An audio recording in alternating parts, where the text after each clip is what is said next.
بن جائے تو اس کو برقرار کس طرح رکھا جائے؟ لکھا ہے کتابوں طالب الکیفیات طالب المولا نیست. کیفیات کا طالب مولا کا طالب نہیں ہوتا. تو کیفیات کا طالب نہیں ہونا چاہیے، اللہ سے محبت کا طالب ہونا چاہیے. کیونکہ کیفیات کا مطلب ہے آپ کو مزے چاہیے کہ نماز کا مزہ، فلاں کا مزہ آئے یا نہ آئے، نماز تو پڑھنی ہے، تلاوت بھی کرنی ہے، معمولات کرنے ہیں. آ گیا مزہ ٹھیک، نہ آیا پھر بھی ٹھیک. وہ استاد جس تنخواہ لیتا ہے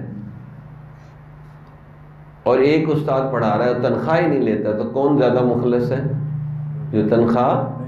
ہاں، جس کو مزے آئیں وہ تو چلے مزہ آ رہا ہے، جس کو کوئی مزہ ہی نہ آئے تو وہ لگا رہے تو وہ زیادہ اللہ کی نظر میں افضل ہو جاتا ہے.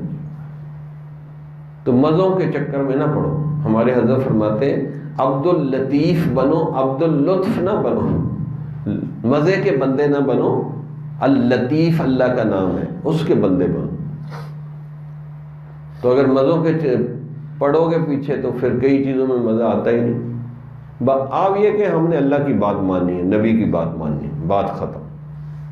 کوئی مزہ آئے یا نہ آئے، بس ہم نے تو اللہ کا حکم ہے نماز پڑھو پڑھنی، دروشی پڑھو پڑھنے. مزہ آئے یا نہ آئے تو پھر آہستہ آہستہ خود ہی آنے لگ جائے گا. جمال الوجود بذكر الإله